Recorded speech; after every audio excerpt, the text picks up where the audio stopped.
श्री स्वामी समर्थ। जय जय स्वामी समर्थ। अनंत कोटी ब्रह्मांड नायक राजाधिराज योगीराज अक्कलकोट निवासी सद्गुरु श्री स्वामी समर्थ महाराज की जय। कसे आहात सर्व स्वामी भक्तांनो? तुम्ही सदैव आनंदी राहा हीच स्वामींच्या चरणी प्रार्थना। तुमच्या सर्व चांगल्या इच्छा स्वामी महाराज पूर्ण करोत आणि आजचा दिवस तुमचा आनंदात जाओ हीच स्वामींच्या चरणी प्रार्थना। प्रथम तुम्हा सर्वांचं खूप खूप मनापासून स्वागत आहे। तुमच्या सर्वांच्या स्वामी अनुभवांनी बनलेला भक्त आम्ही स्वामींचे या चॅनलमध्ये। मित्र आणि मैत्रिणींनो, ज्या लोकांनी श्री स्वामी समर्थांचे एकदा जरी श्री स्वामी समर्थ किंवा स्वामी समर्थ असे जरी नाव घेतले तरी स्वामी त्या भक्ताचे कधीही ऋण ठेवत नाहीत। ज्यावेळेस योग्य वेळ येईल त्यावेळेस स्वामी त्या भक्ताला त्या नाव घेतल्याबद्दलचे पुण्य हे त्याच्या वाट्याला आलेले सर्व काही स्वामी त्याला व्याजासकट म्हटले तरी देखील देऊन टाकतात। मित्र आणि मैत्रिणींनो, श्री स्वामी समर्थांची सेवा केली आणि त्यानंतर ना खूप काही असे भक्त आहेत की त्यांच्या आयुष्यामध्ये सर्व काही चांगलेच होत गेले। परंतु मित्र आणि मैत्रिणींनो, खूप काही अशी देखील लोक आहेत की त्यांच्या आयुष्यामध्ये त्यांनी अनुभव घेतलेला आहे की ज्या वेळेस श्री स्वामी समर्थांची भक्ती करायला लागले आणि त्यानंतर त्यांच्या आयुष्यावरती त्यांच्या कुटुंबावरती संकट यायला सुरुवात झाली। मित्र आणि मैत्रिणींनो, खूप लोकांचे अनुभव हे खूप वेगवेगळे असतात। मित्र आणि मैत्रिणींनो, श्री स्वामी समर्थांची भक्ती करायला सुरुवात केली आणि संकट यायला सुरुवात झाली अशी देखील म्हणणारी लोक भरपूर आहेत आणि त्यातून स्वामींची भक्ती सोडून जाणारे लोक देखील भरपूर आहेत। परंतु मित्र आणि मैत्रिणींनो, असं सांगितलं जातं की ज्या वेळेस तुम्ही स्वामींची भक्ती करायला सुरुवात करता आणि त्यावेळेस तुमच्यावर संकट आली तर स्वामी तुमची परीक्षा घेत आहेत असं देखील म्हटलं जातं। मित्र आणि मैत्रिणींनो, आज मी जो तुम्हाला अनुभव सांगणार आहे या अनुभवातून तुम्हाला या संपूर्ण तुमच्या मनामध्ये असणाऱ्या प्रश्नांची उत्तर हे नक्कीच भेटतील। मी आशा करते की तुम्ही ज्या वेळेस हा अनुभव शेवटपर्यंत ऐकाल त्यावेळेस स्वामींची भक्तीमध्ये आल्यानंतर नक्की काय होतं आणि त्या स्वामींच्या भक्तीमधून स्वामी कधी एखाद्या भक्ताला प्रसन्न होत असतात हे देखील समजून जाल। मित्र आणि मैत्रिणींनो, आज मी जो तुम्हाला अनुभव सांगणार आहे हा अनुभव खरोखरच खूपच भयानक अनुभव आहे असं म्हटलं तरी देखील चालेल। कारण मित्र आणि मैत्रिणींनो, ज्या वेळेस हा अनुभव मी ऐकत होते त्यावेळेस माझ्या अंगातून काटे निघत होते।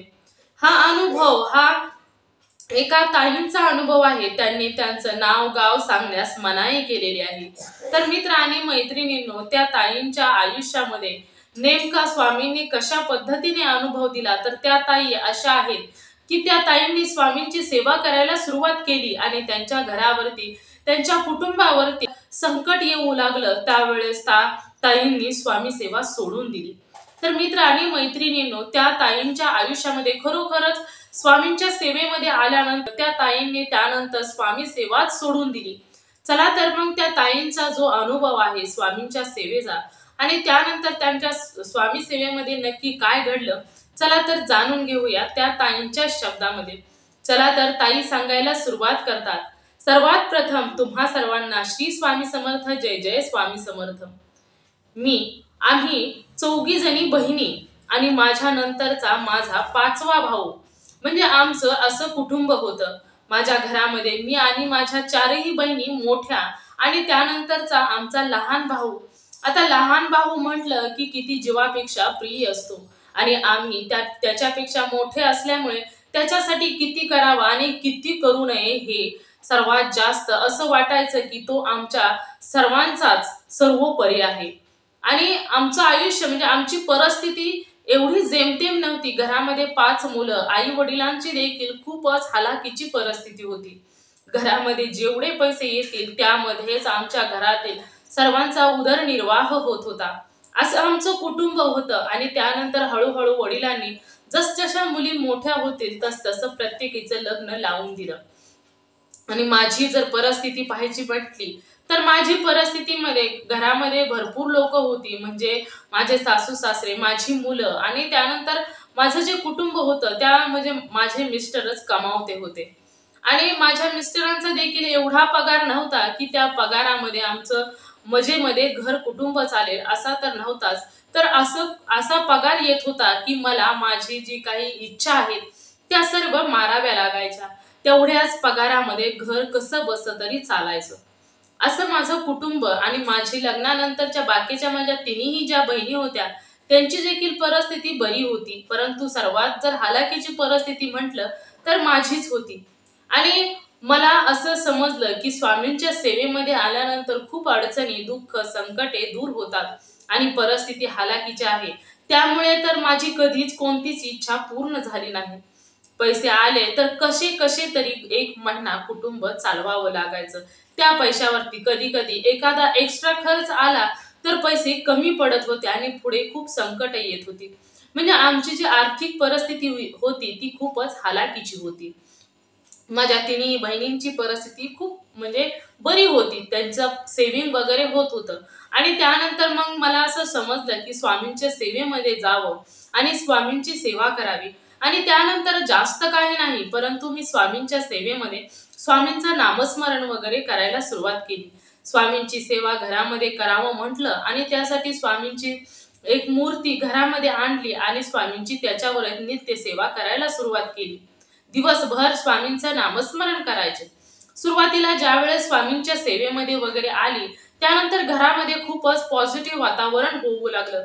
घरामध्ये प्रसन्नतेचं वातावरण वाटू लागलं. जेव्हा कधी मी बाहेरून घरात यायची किंवा कोणीही बाहेरून घरात आलं तर म्हणायचं खूपच सुंदर वातावरण आहे, तुमच्या घरामध्ये खूपच करमतं, खूपच प्रसन्न वाटत आहे.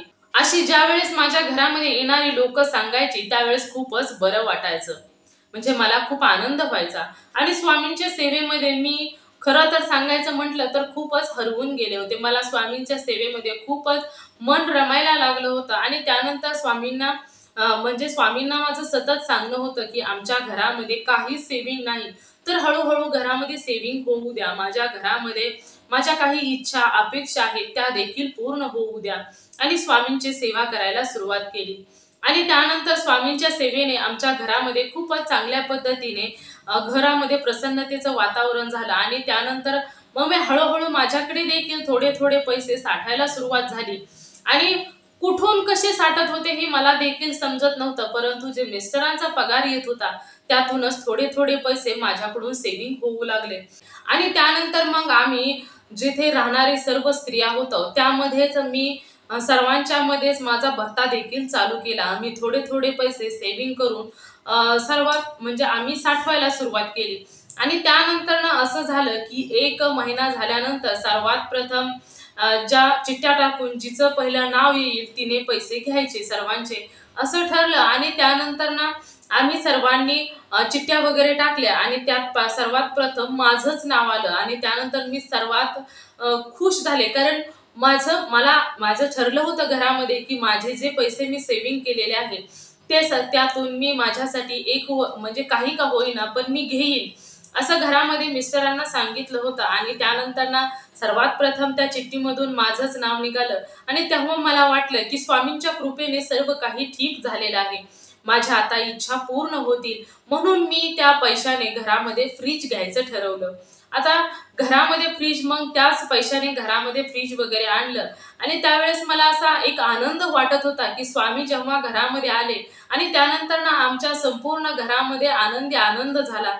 आमच्या घरामध्ये सेव्हिंग होत नव्हतं, ते सेव्हिंग देखील व्हायला सुरुवात झाली. कमी थोडे का होईना परंतु सेव्हिंग तरी झालं. आणि त्यातून माझ्या घरामध्ये माझी एक इच्छा तरी पूर्ण झाली.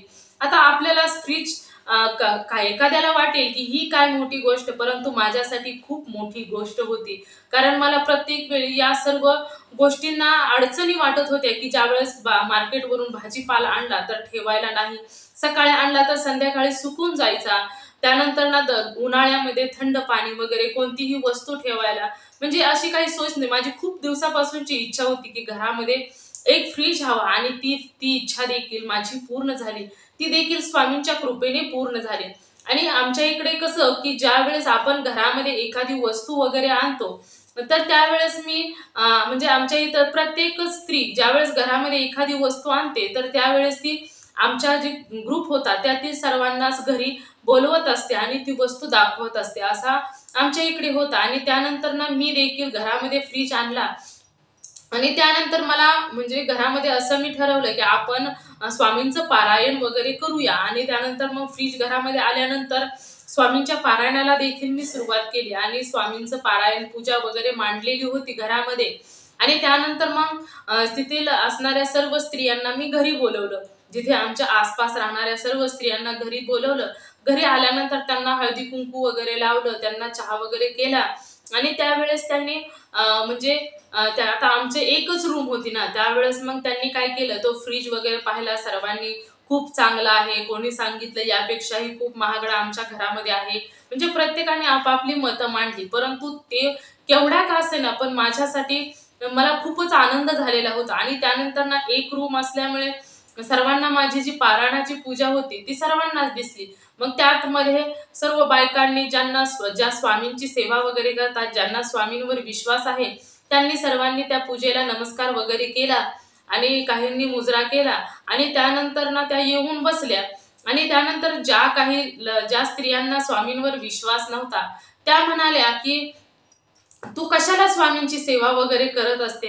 तुला माहित आहे का, ज्यावेळेस स्वामींची सेवा करायला सुरुवात करतात त्यावेळेस घरामध्ये अडचणी यायला येतात. आणि तू आता इथून पुढे स्वामींची सेवा करायला सुरुवात केली आहे तर तू अडचणींचा सामना करायला देखील तयार राहा. असं तिथे आलेल्याच काही स्त्रियांनी मला सांगितलं. आणि त्यानंतर दुसऱ्या काही एक दोघींनी त्याला होला हो म्हटलं की हो अगं, असं असतं की ज्यावेळेस तुम्ही स्वामींची सेवा घरामध्ये करता त्यावेळेस अडचणी देखील खूप येतात.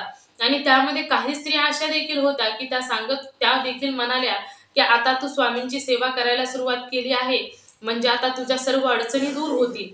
परंतु ज्यावेळेस त्या स्त्रियांनी मला सांगितलं की तू तू आता स्वामींची सेवा करायला सुरुवात केली आहे तर तू अडचणींचा सामना करायला देखील तयार राहा. तुला माहित नसेल की स्वामींची सेवा ज्यावेळेस करायला सुरुवात करतात त्यावेळेस अडचणी भरपूर येतात. आता तुझ्यावरती देखील अडचणी येतील. तू कशाला स्वामींच्या सेवेमध्ये आलीस? अगोदरच तुझ्या घरामध्ये भरपूर अडचणी होत्या आणि त्यामध्ये तू अजून भर टाकली. असं त्या एका स्त्रीने म्हटलं. आणि त्यानंतर दोघी तिघीने त्याला होला हो म्हटलं. परंतु प्रत्येकाची मतं वेगवेगळी असतात. आणि मला मला जो फ्रीज घरामध्ये आणला आहे तो आनंद तर बाजूलाच राहिला, परंतु मला टेन्शन येऊ लागलं की आता माझ्या घरामध्ये अगोदरच खूप अडचणी होत्या आणि त्यानंतर ना ही स्वामींची सेवा मी करायला सुरुवात केली आणि आता त्यानंतर अजून माझ्यावर जर अडचणी वाढल्या तर म्हणजे असं मनामध्ये विचार येऊ लागला की त्या स्त्रियांनी असं सांगितलं की स्वामींच्या सेवेने अडचणी वाढतात. त्यामुळे डोक्यामध्ये तेच तेच सतत विचार येऊ लागले. घरामध्ये फ्रीज आणला किंवा बाकीच्यांनी देखील सांगितलं की स्वामींची सेवा घरामध्ये केली आहे आता तुझ्या सर्व अडचणी दूर होतील. परंतु माझ्या डोक्यात म्हणजे माझं लक्ष त्या गोष्टींकडे गेलंच नाही. या गोष्टींकडे गेलं की माझ्यावर आता कोणतं तरी संकट येईल, आता मी काय करू? म्हणजे असं द्विधा मनस्थिती झाली की आता मी काय करू असं झालं. आता माझ्यावर कोणतं संकट येईल, आता मला काय करावं लागेल, हेच हेच मनामध्ये सतत राहू लागलं. आणि स्वामींचं पारायण तर घरामध्ये चालूच होतं, परंतु सतत मनामध्ये हेच व्हायचं की मी स्वामी सेवा चालू केली, आता माझ्यावरती कोणतं संकट येते कोणास ठाऊक, म्हणजे असं डोक्यात सतत चालू राहिलं. आणि त्यानंतर पारायणाला 8-9 दिवस झाले असतील. पारायण मी संकल्पयुक्त 21 दिवसाची सेवा घेतली होती. म्हणजे मी संकल्प देखील केला होता की मी 21 दिवस स्वामींचं पारायण करेल. आणि त्यानंतर ना 8वा-9वा दिवस असेल पारायणाचा. आणि त्यावेळेस काय झालं की जो माझा भाऊ होता, तो भाऊ जो आहे तो आम्ही चौघी बहिणींनी एवढा त्याच्यावर जीव ओवाळून टाकला होता की त्याला स्वतःच्या मुलासारखं त्याला सांभाळलेलं होतं. वडिलांची परिस्थिती देखील खूपच हालाकीची होती आणि इंजिनिअरिंगला तो शिकत होता. त्यामुळे आमच्यापेक्षा सर्वात लहान भाऊ असल्यामुळे आणि शिक्षणासाठी तुम्हा सर्वांना माहीत आहे की किती खर्च करावा लागतो. तर आम्ही चौघी बहिणींनी त्याच्या शिक्षणासाठी खर्च केलेला होता आणि त्याला इंजिनिअरिंग शिकवलेलं होतं. आम्हाला देखील माहीत होतं की तो आमच्या आई-वडिलांना सांभाळणार आहे किंवा त्याला जरी पुढे पगार भरपूर चालू झाला तर तो आम्हाला देखील साथ देईल, अशा आमच्या देखील इच्छा होत्या. आणि त्याचबरोबर आमचा जीव की प्राण होता. जसं आई-वडील आपल्या मुलांवरती जीव लावतात तसाच आमच्या चौघींचा लहान भाऊ असल्यामुळे तो सर्वात प्रिय भाऊ होता. आणि तो इंजिनिअरिंगच्या जॉबला होता, त्यामुळे त्याला पगार वगैरे खूपच चांगल्या पद्धतीने होता. आणि तो कंपनीतर्फेच कामासाठी 4 व्हीलरमध्ये त्याच्या मित्राची गाडी होती आणि त्या गाडीमध्ये मधून तो कामाच्या निमित्तानेच प्रवास करत होता. आणि प्रवास करत असताना अचानकच असं झालं की त्याचा एक ॲक्सिडेंट झाला. जो कार ॲक्सिडेंट म्हणजे त्या ॲक्सिडेंट एवढा जबरदस्त झाला की त्याचा जो मित्र होता त्या मित्राला थोडंफार लागलं, म्हणजे खरचटलं वगैरे किंवा जखमा वगैरे झाल्या, परंतु याचा जागीच मृत्यू झाला. म्हणजे एवढं भयानक ॲक्सिडेंट झाला. त्याच्या मित्राला थोडंफार लागलं, परंतु याला एवढं नाही, म्हणजे याचा तर जागीच मृत्यू झाला. याला कोणत्याच प्रकारे चान्स दिला नाही. आणि ज्यावेळेस ही खबर आम्हाला समजली, अशी घटना घडलेली आहे, त्यावेळेस पायाखालची जमीनच सरकून गेली. एवढी वाईट परिस्थिती, इतकं वाईट वाटू लागलं, इतकं वाईट वाटू लागलं की असं वाटलं की शरीरातून जीवच बाहेर निघाला आहे. एवढी वाईट परिस्थिती, म्हणजे खूपच दुःख झालं होतं. एवढ्या दुःखातून कसं सावरावं आम्हा चौघीही बहिणींना काही समजत नव्हतं. आणि त्यानंतर ना इतकं आबाळ कोसळल्याचं दुःख झालं. आणि ज्यावेळेस आम्ही तेथे सर्व काही आईच्या घरी त्याची बॉडी वगैरे आणली, त्याला अंतिम संस्कार वगैरे सर्व काही केलं आणि त्यानंतर आमच्या संपूर्ण कुटुंबावरती काळाचा घात झाला. एवढा तो वाईट दिवस उगवला होता आणि एवढा वाईट की काहीच सुचत नव्हतं का झाला. आणि माझ्या डोक्यामध्ये तर अगोदरच असं चाललं होतं की आता कोणतं संकट येतंय, कोणतं संकट येतंय. आणि ज्यावेळेस हे समजलं त्यावेळेस मी स्वामींना भांडू लागले की स्वामी, तुम्ही असं का केलं? तुम्ही माझ्या भावाला माझ्यापासून दूर कायमचंच नेलं आणि आमच्या सर्वांचा तो जीव की प्राण होता आणि एवढं सगळं झालं.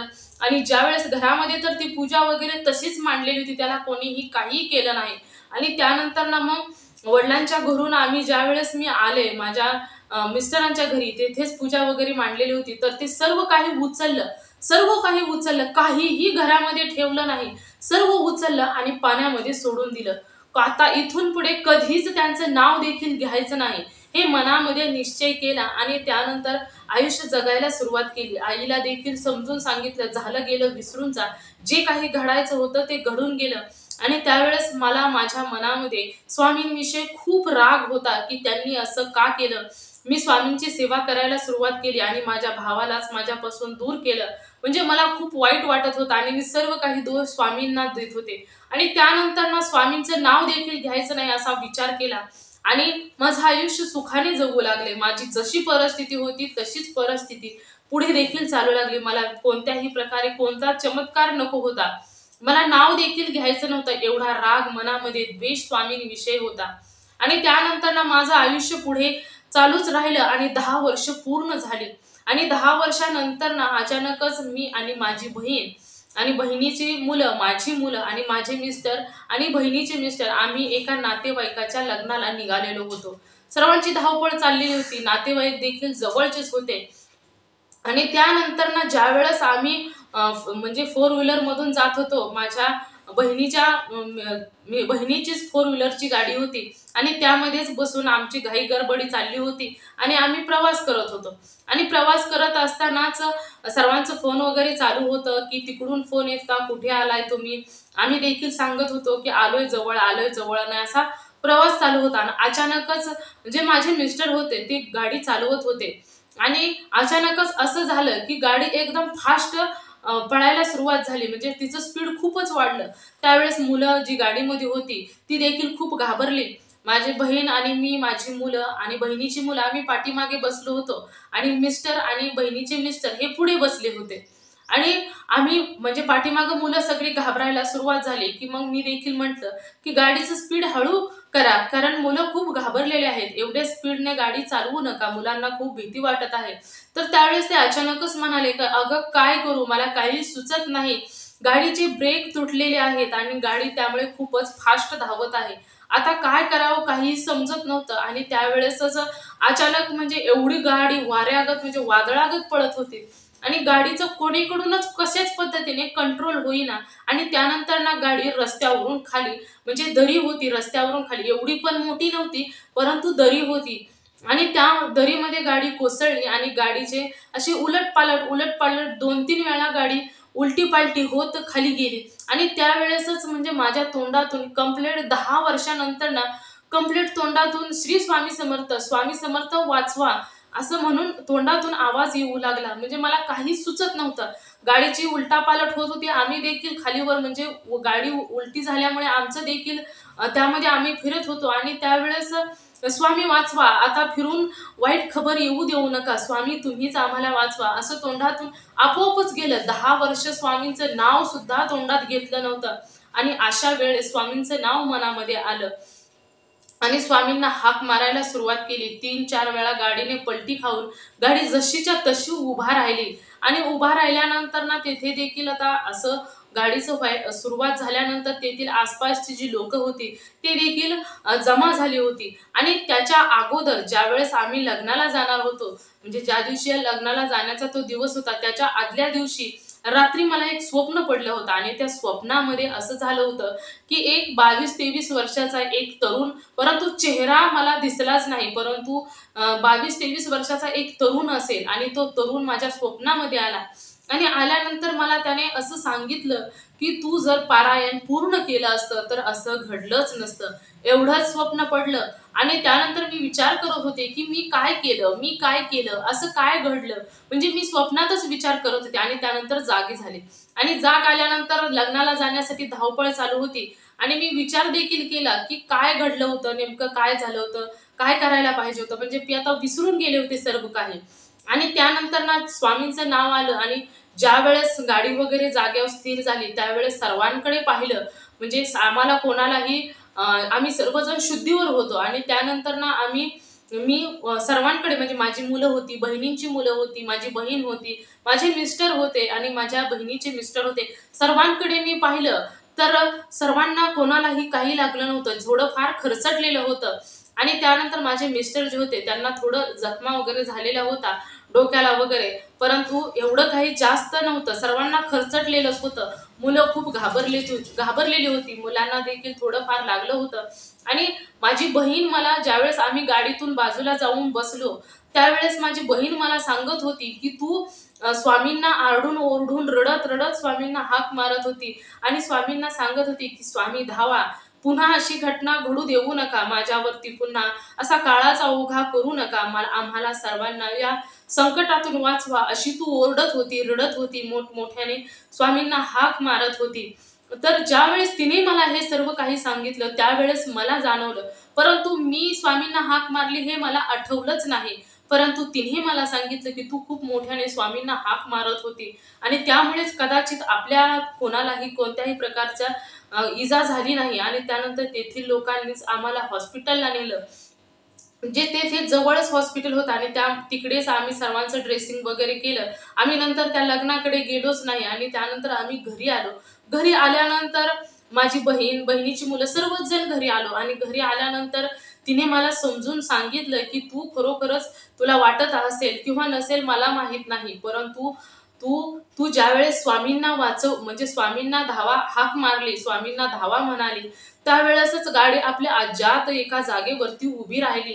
आणि मला तर खरं वाटलं की असं वाटलं की कोणीतरी गाडी अज्ञात खाली, म्हणजे जी पलटी मारत होती गाडी ती अज्ञात कोणीतरी उभी केली, म्हणजे जागेवर थांबवली. आणि त्यानंतर मला देखील विश्वास बसला, कारण घाबरलेल्या अवस्थेमध्ये मला देखील थोडं थोडं आठवू लागलं होतं की जशी गाडी एवढ्या वेगाने फास्ट उलटपालट होत होती आणि त्यामध्येच गाडी शांत उभी राहिली, त्यामध्ये काहीतरी चमत्कार असावा. आणि त्यानंतर जे स्वप्न होतं ते स्वप्न देखील मला आठवू लागलं की मी ते खरंच पारायण पूर्ण केलं असतं तर असं घडलं नसतं. म्हणजे त्यावेळेस मला वाटलं की मी तेवढंच पारायण केलं, म्हणजे 8-9 दिवस जे पारायण केलं होतं त्याच पुण्यामुळे तर मला स्वामींनी वाचवलं. आणि खरोखरच त्यावेळेस मला समजलं की जे काही घडायचं असतं ते घडणारच असते. आणि स्वामी तर सांगतात की मी कधीही कोणाच्याही जन्म मृत्यूमध्ये ढवळाढवळ करत नाही. जेव्हा जे काही घडणार आहे ते घडणारच आहे. प्रत्येकाला आपापल्या कर्माची फळे ही भोगावीच लागतात. आणि नेमकं याच पद्धतीने स्वामींनी, त्याचं आयुष्यच माझ्या भावाचं तेवढं होतं त्यामुळे तो त्याच्या आयुष्यातून गेला, परंतु मला या संकटातून आणि पुन्हा माझ्यावरती असं एवढा मोठं दुःख होऊ नये त्यासाठी स्वामींनी आम्हा सर्वांना वाचवलं. आणि त्यानंतर ना मग मी सर्व काही शांत झाल्यानंतर नंतर मी स्वामींच्या केंद्रामध्ये गेले आणि स्वामींची मूर्ती नवीन घरी आणली, त्याच्यावरती अभिषेक पूजा वगैरे केली आणि पुन्हा चक्क 10 वर्षांनी स्वामींच्या सेवेला पुन्हा नव्याने सुरुवात केली आणि जे माझ्या स्वप्नामध्ये आलं होतं की मी पारायण पूर्ण करायला हवं होतं आणि त्यानंतर ना मग पुन्हा मी संकल्प केला आणि ते 21 दिवसाचं पारायण पूर्ण केलं आणि तेव्हापासून मी पुन्हा स्वामींच्या सेवेला सुरुवात केली आणि स्वामींच्या सेवेला मग म्हटलं की इथून पुढे काही असो परंतु ज्या वेळेस माझ्या आयुष्यामध्ये जे घडायचं आहे ते घडणारच आहे. माझ्यावर जे संकट आहे ते संकटच येणार असेल तरी देखील चालेल, परंतु मी आता इथून पुढे मला एवढ्या मोठ्या संकटातून माझ्या मुलांना, माझ्या पतीला, मला, माझ्या बहिणींच्या मुलांना, बहिणीला आणि मिस्टरांना, माझ्या सर्वांना या संकटातून स्वामींनी बाहेर काढलं. याचं ऋण फेडण्यासाठी मी स्वामींची सेवा करणार आणि स्वामींच्या सेवेमध्येच रममान होणार. आणि खरोखरच आपल्या आयुष्यामध्ये जे काही घडायचं असतं त्याला आपण सहजच ज्यावेळेस भक्ती वगैरे करायला सुरुवात करतो, ईश्वराची, स्वामींची भक्ती करायला सुरुवात करतो, त्यावेळेस लगेच सर्व काही दोष आपण स्वामींना देऊन मोकळे होत असतो. परंतु स्वामींचा यामध्ये कोणत्याच पद्धतीचा दोष नसतो. दोष असतो तो आपल्या कर्माचा असतो, प्रत्येकाच्या जन्माचा असतो आणि प्रत्येकाच्या जन्मामध्ये ज्यावेळेस त्याचा जन्म होतो त्याचं जेवढं आयुष्य आहे तेवढंच त्याला जीवन जगायचं असतं. आणि नेमका आपण ईश्वराच्या भक्तीमध्ये आलो म्हणून देवाला दोष देत बसायचं नाही. तर हा माझ्या आयुष्यामधील अनुभव होता. म्हणून मग मी पुन्हा असं मला सुरुवातीला वाटलं की आपण अनुभव आपला शेअर करावा की नाही, परंतु म्हटलं की मी 10 वर्ष स्वामींच्या सेवेपासून वंचित राहिले, परंतु मला त्या 8-9 दिवसाचं स्वामींचं पारायण केलं किंवा काही दिवस मी स्वामींची सेवा केली, त्या पुण्यामुळे तर माझं संपूर्ण कुटुंब वाचलं. हे ऋण माझ्यावरती स्वामींचं झालं आणि ठरवले की आतापासून आपण भक्ती मार्ग निवडायचा. जे काही असेल ते पुढे आपल्या आयुष्यामध्ये असेल ते पाहायला येईल, परंतु आपल्याला स्वामी मार्ग निवडायचा आहे अशी सुरुवात केली आणि स्वामींच्या सेवेला पुन्हा नव्याने सुरुवात केली. तर हाच माझा अनुभव होता माझ्या आयुष्यामध्ये. स्वामी सेवेमध्ये आल्यानंतर अशा पद्धतीने एक खूपच मोठा संकट माझ्या आयुष्यावरती ओढावलं आणि त्यानंतर ना काही दिवसानंतर म्हणून तर मी स्वामींच्या सेवेला माझ्या मनामध्ये मी कधीच पॉझिटिव्ह गोष्ट घेतली नाही. ज्यावेळेस मी माझ्या डोक्यामध्ये हे ठेवलं असतं की स्वामींची सेवा करायला सुरुवात केल्यानंतर माझ्यावरील अडचणी दूर होतील, मला स्वामी सेवकांनी हे देखील सांगितलं होतं, परंतु मी त्या स्त्रियांचं लक्षात ठेवलं की स्वामींची सेवा करायला सुरुवात केल्यानंतरच संकटे ही भरपूर येतात आणि कदाचित मला असं वाटलं की स्वामींच्या सेवेमुळेच माझ्या भावाचा मृत्यू झाला, परंतु जे काही घडायचं होतं ते घडणारच होतं. त्यामुळे या सर्व गोष्टींना आता मी विसरून जाऊन पुन्हा नव्याने स्वामी सेवा आणि उत्साहाने सुरुवात केली आहे. आता मी स्वामींची सेवक आहे आणि स्वामींची मनापासून सेवा वगैरे करत आहे आणि माझी एवढीच इच्छा आहे की जोपर्यंत माझे आयुष्य आहे तोपर्यंत मी स्वामींची सेवा करत राहीन आणि स्वामींचीच इच्छा असेल की मी स्वामींची सेवा वगैरे करावी आणि त्यामुळेच मी स्वामींची सेवा नेहमी आणि माझ्या जीवात जीव असेपर्यंत करत राहीन. तर खरोखरच या ताईंच्या आयुष्यामध्ये हा अनुभव एवढा म्हणजे खरोखरच काळीज पिळवटून टाकणारा हा अनुभव आहे. ह्या अनुभवातून खरोखरच खूप काही लोकांना खूप काही शिकता येतं. प्रत्येकाच्या मनामध्ये असे प्रश्न येत असतात की स्वामींच्या सेवेमध्ये आल्यानंतर संकटे देखील भरपूर येतात. स्वामींच्या सेवेमध्ये आल्यानंतर घरामध्ये अडचणी, आर्थिक असो मानसिक असो, भरपूर अडचणी येत असतात आणि त्या अडचणीतून बाहेर निघण्यासाठी तर काही लोक तर स्वामींची सेवा सोडून देत असतात. परंतु हा काळ काहीच लोकांची परीक्षा घेतली जात असते, सर्वांचीच परीक्षा घेतली जाते असं नसतं. स्वामींचा चमत्कार हा भरपूर लोकांनी पाहिलेला आहे आणि काही लोकांना तर स्वामींचे अद्भुत चमत्कार पाहायला मिळालेले आहेत. मित्र आणि मैत्रिणींनो, स्वामींच्या सेवेमध्ये आल्यानंतर काही लोकांचे भाग्य पालटलेले आहे, परंतु क्वचितच अशी लोक आहेत की त्यांच्यावरती संकटे ओढावलेले आहेत. मित्र आणि मैत्रिणींनो, मनाचा विश्वास हा जगातील सर्वात मोठा विश्वास असतो. खूप काही मी किती वेळा तरी सांगितलेलं आहे की मनामध्ये जर ज्यावेळेस खूप मोठा विश्वास असेल तर तुम्ही कितीही मोठं तुमच्यावरचं संकट आलेलं असेल तर तुम्ही ते संकट मनाच्या विश्वासाने लढू शकता. मित्र आणि मैत्रिणींनो, काही लोक असे आहेत की त्यांना थोडं जरी साधं संकट आलं तर ते खचून जातात, घाबरून जातात आणि सर्व काही सोडून देतात. तर मित्र आणि मैत्रिणींनो, त्यासाठीच ईश्वराची भक्ती करणे हा खूप मोठा सोपा साधा सरळ मार्ग आहे. कारण ज्या वेळेस आपण ईश्वराची भक्ती करत असतो ना, त्यावेळेस मनामध्ये विश्वास हा खूप असतो की माझे श्री स्वामी समर्थ मला या संकटातून नक्कीच वाचवतील, किंवा श्री स्वामी समर्थ माझ्या पाठीशी आहेत, त्यामुळे मला कधीच घाबरण्याची गरज नाही. आणि त्याचबरोबर ज्यावेळेस तुम्ही स्वामींच्या फोटोकडे पाहता, त्यावेळेसच एक वेगळीच ऊर्जा मिळत असते, ती म्हणजे भिवू नकोस, मी तुझ्या पाठीशी आहे. हे सर्वात मोठे शब्द आहेत जगामध्ये. हे जग जिंकण्यासाठी खरोखरच खूप मोठे शब्द आहेत. ज्यावेळेस असे शब्द समोर दिसतात किंवा ऐकू येतात, त्यावेळेस खरोखरच एक एक मनामध्ये वेगळीच ऊर्जा निर्माण होत असते. त्यामुळे जसे स्वामी म्हणतात की भिवू नकोस, मी तुझ्या पाठीशी आहे, त्याच पद्धतीने स्वामी आपल्या भक्तांच्या नेहमी पाठीशी असतात. परंतु स्वामींविषयीचा विश्वास हा तेवढाच दृढ हवा. मित्र आणि मैत्रिणींनो, या ताईंचा अनुभव खरोखरच खूप सुंदर अनुभव होता. तुम्हा सर्वांना या ताईंचा अनुभव कसा वाटला नक्कीच मला कमेंट करून सांगा. आणि जर तुम्हाला देखील श्री स्वामी समर्थांचा अनुभव आला असेल तर मला नक्कीच या नंबरवरती व्हॉट्सअप करा. मित्र आणि मैत्रिणींनो, तुम्ही सर्वांनी मिळून माझा व्हिडिओ शेवटपर्यंत ऐकला त्याबद्दल मी तुम्हा सर्वांची खूप खूप आभारी आहे.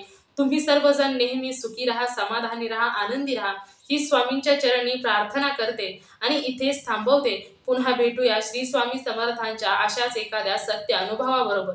तोपर्यंत श्री स्वामी समर्थ. जय जय स्वामी समर्थ. नेहमी हसत राहा, खुश राहा, आनंदी राहा. धन्यवाद.